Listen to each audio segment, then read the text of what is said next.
Hi, and again, this is Tim Sullivan of Sullivan's Travels around the East End.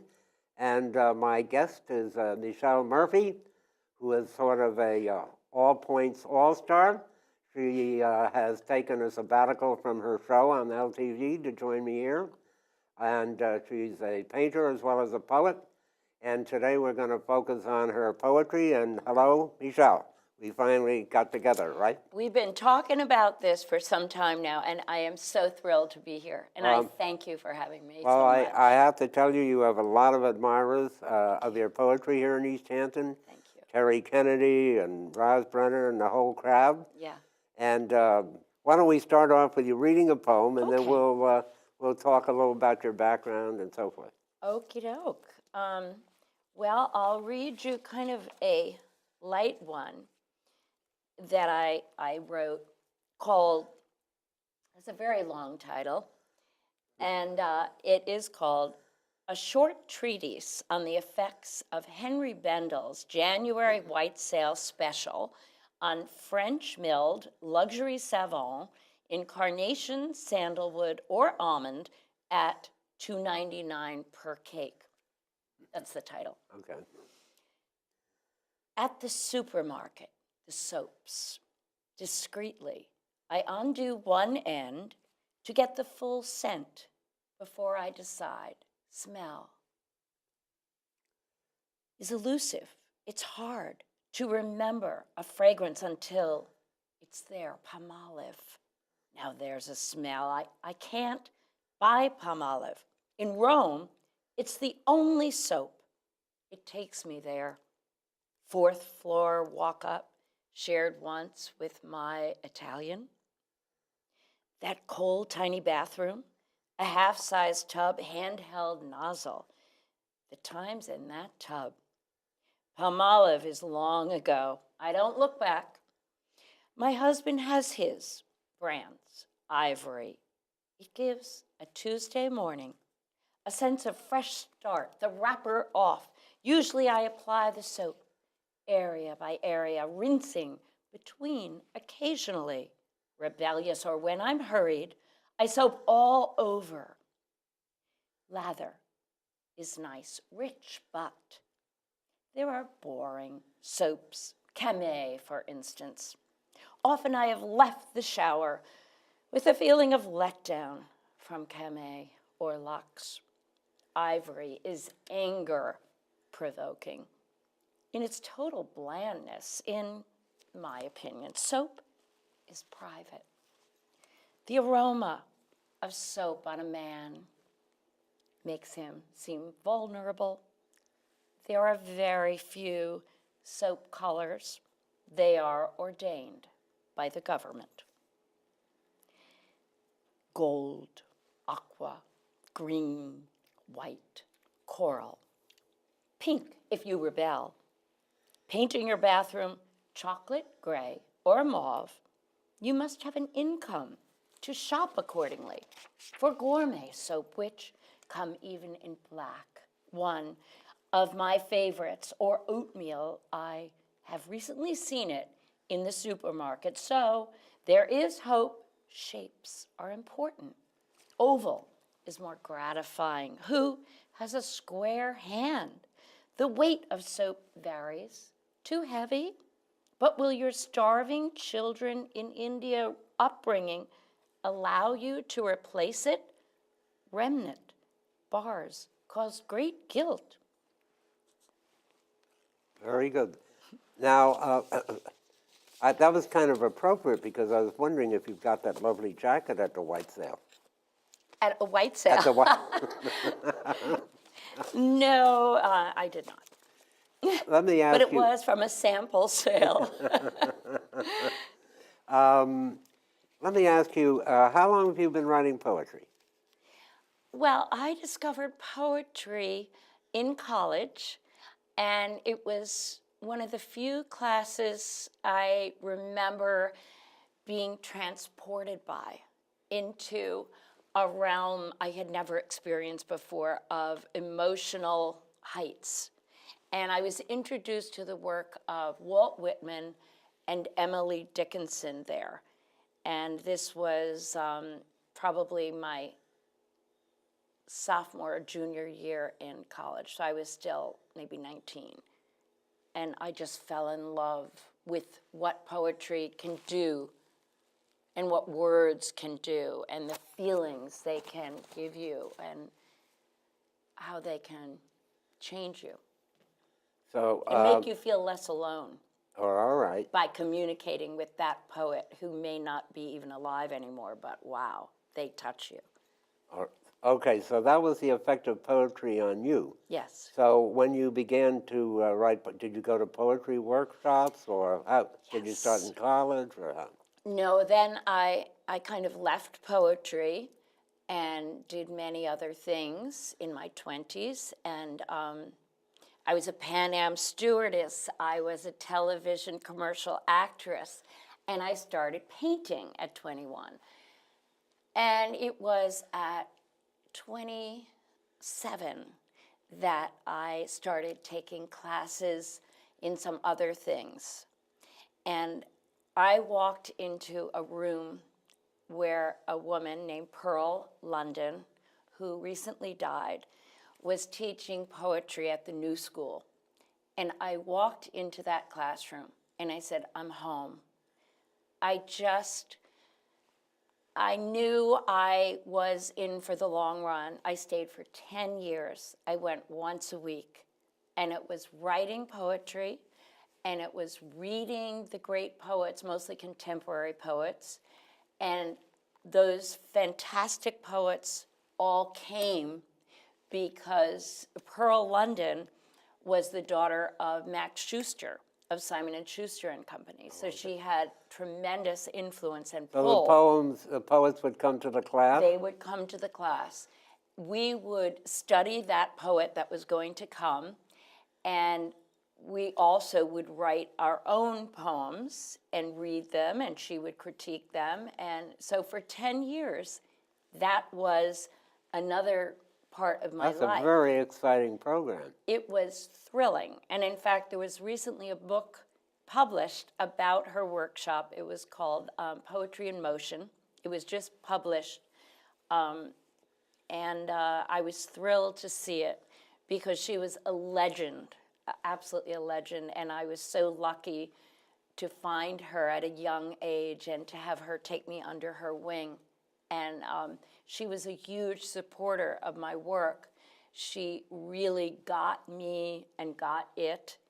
And she was like it was like a parenting experience in many ways, because when you're dealing with poetry, you're dealing with your deepest self and issues that you might not normally be She was your patron. discussing. Yeah.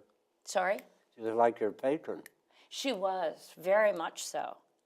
And I adored her, and she was very unique. And it was down in Greenwich Village, and she'd have us to her charming little brownstone that she lived in, and we'd go there, and she'd... So she would take you out of the classroom into her home? Or something? Yes, I was probably her longest running student, I think, for 10 years. Others sort of came and went, but I was definitely a protege, and I adored her. Time for another poem. All righty. I'm going to keep you busy. Okay, my pleasure. That's what I'm here for. This poem is called A Matter of Life. The idea is to keep on climbing up through the trees and fog. There is nothing else to do. It's all quite risky business. I can barely see my next leap. Speed, endurance is the thing. If I simply stay alive, the prize will be mine. I try hard. I am careful. It may all end with the next branch. One by one, others miss. We don't stop to glance down. Our fear of falling. We become very few. We don't look at one another. We don't feel for one another. we are reaching the top, where mist lifts. Brittle branches are brown and barren. It dawns. There will be no prize, no reason. We are high up, but we were all mistaken. Very good. Now, we have, as you know, you're part of this very active poetry group here. And I'm sort of newly a part of it because I've spent so much of my life out here pursuing my work as a painter that my poetry, because it is also incredibly personal, and I think in one's younger years, if you're like me, you're not so willing to share all of that. So I kept that very much private. And in New York City, where I was living more, it's a little more anonymous. But somehow, as you get older and you realize time is very limited, you go, what am I hiding? Why am I keeping this just for me? So my poetry, I've really just become willing to share it and bring it out. So I'm kind of new. So how many years would you say? Last couple of years? 2 or 3 years? Yeah, of really sharing my poetry and giving readings. I think I gave 5 or 6 last year, and 1 or 2 were in the city, which was quite a thrill. And I'm discovering this whole underworld beat scene going on, like we have in the painter's world, which I've been so much into. Which I still love and adore, and that's certainly a much better way to make your living than poetry, which I learned very young when I was thinking of becoming a poet. And people said, you're not going to keep your roof over your head that way. I was very naive. I thought maybe poets made lots of money, but no. No, I don't think so. But I mean, you've read at the Marine Museum. Yes. Have you been at Canio's? Did you read? Yes. Oh, I did give my very first reading there with a woman named Diana Chang. And I became very friendly with Canio and Joe Pintoro and Greg Terrio and a lot of folks early on when I first moved out here.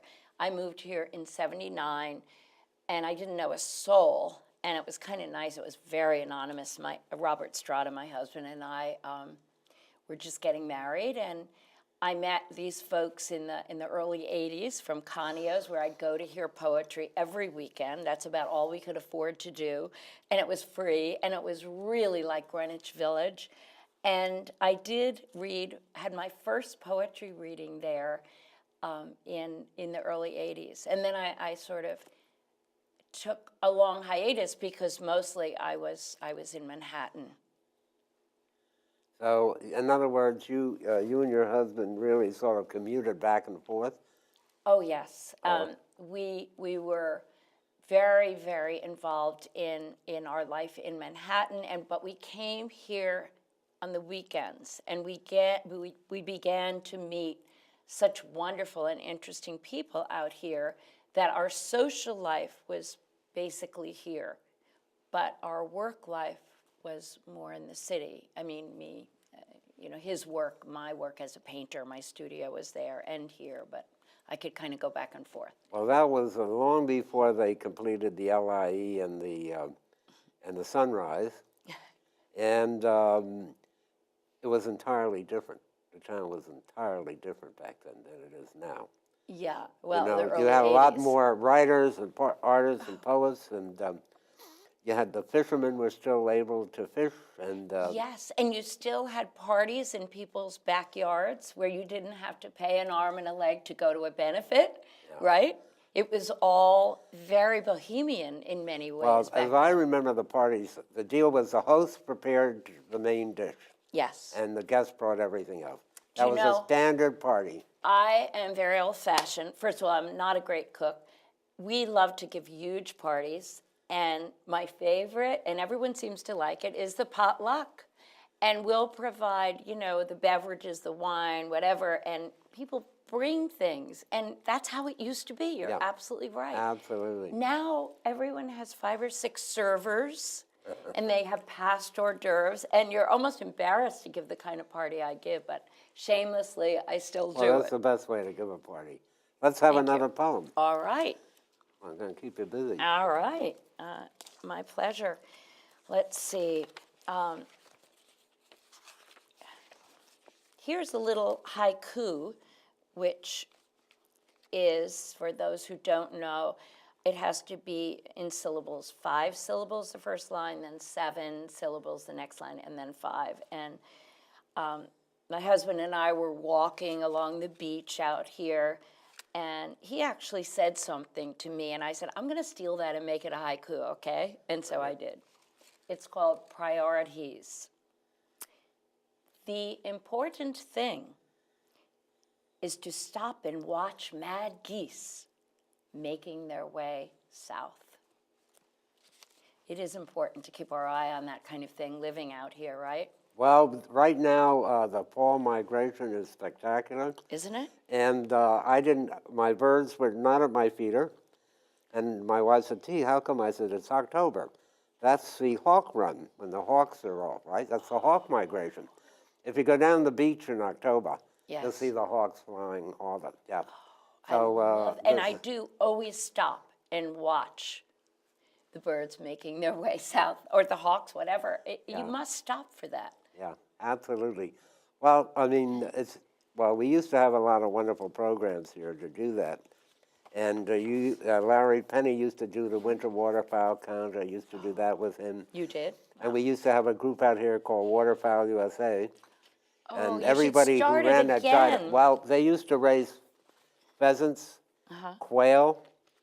They brought the turkeys back to East Hampton. I love that. And oh my I gosh. used to go down there and we'd feed and then in the fall we'd release them all over.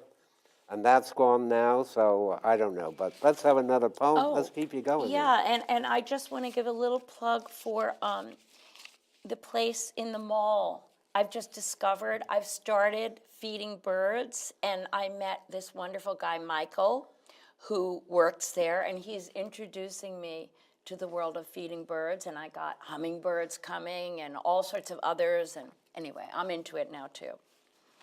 Okay. This next one is a poem I wrote about a family member, to remain nameless, who would come to visit me.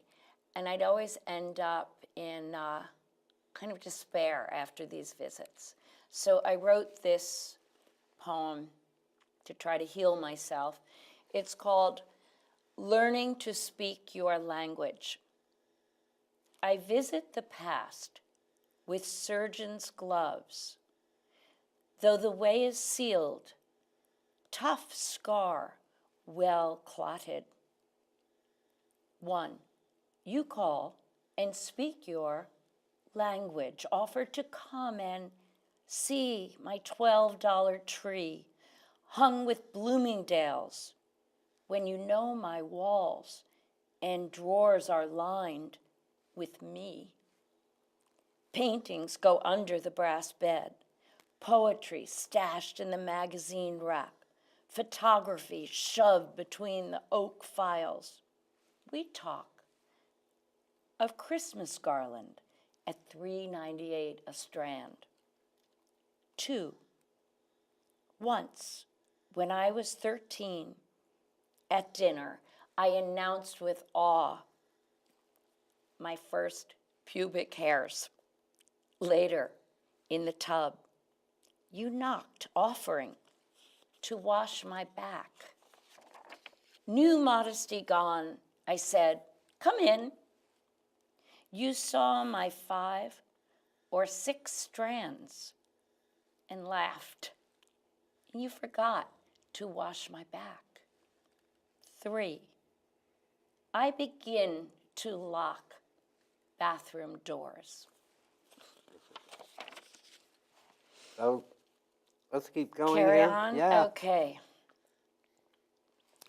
This is a poem about something, I don't know if people do it anymore, but when I was growing up and we'd have roasted chicken, at the end there was always a wishbone, and we'd always keep it on the windowsill. Till it dried out, right? Yes, and then you'd break it, and whoever got the biggest half got their wish to come true. That's right. I don't know if anyone does it anymore. We but do it. My wife we and I do do it, it. yeah. Yep.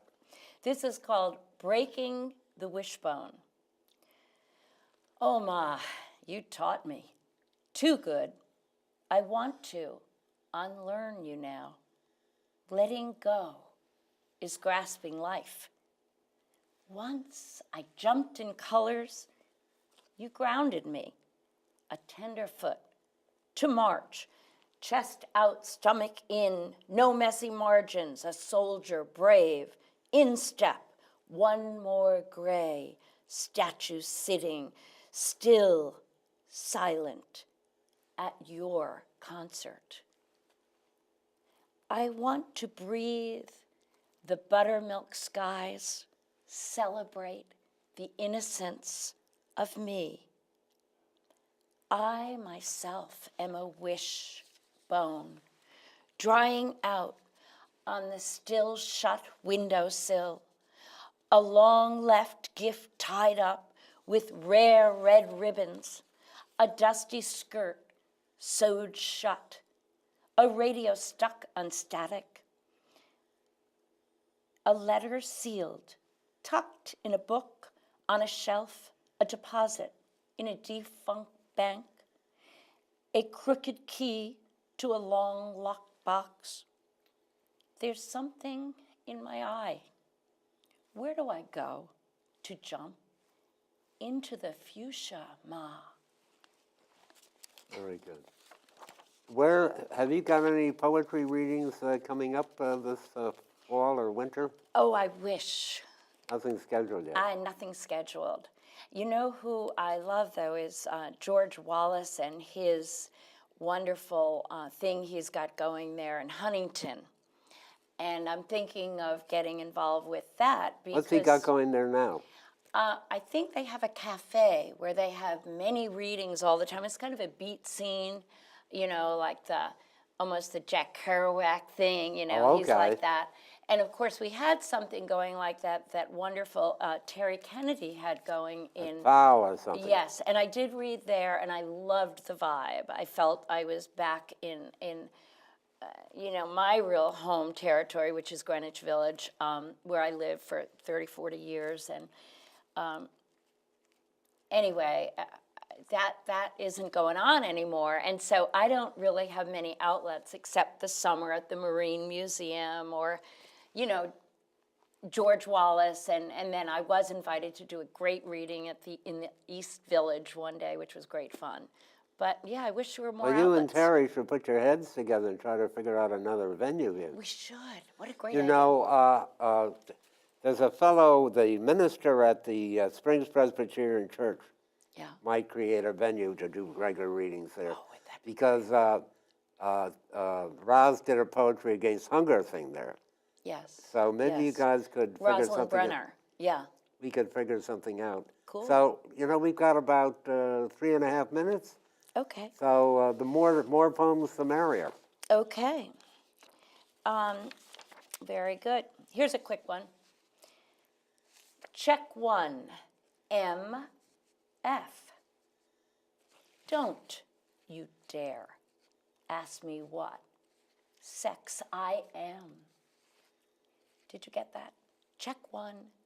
Male, female. You're always asked for that all the time. And I just finished reading Middlesex about how we're all kind of the same, regardless of what sex we are or gender, if we could only realize that. Here's one I wrote about one of my brothers.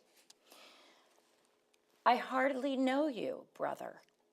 Seems I've never seen gentleness in your eyes. It came to me tonight, after all these years, maybe brothers and sisters shouldn't feel things that touch on the raw, dangerous, without that natural outlet. Mom taught us so.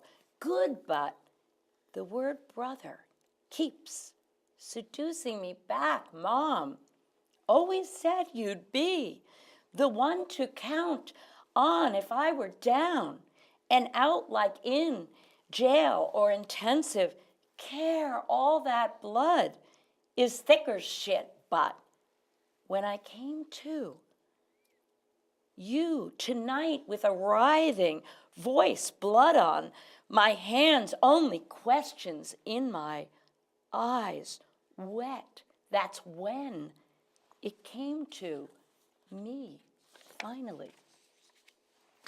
Well, that's terrific. We have a minute and a half. Have you got a I shorty? got a quick one. Okay. Waves. With them, I jump waves, try to land on my feet. They're white-capped, words smart. I lick off salt, spit out grit till the drift sets me apart. You know what I mean? Doesn't even echo.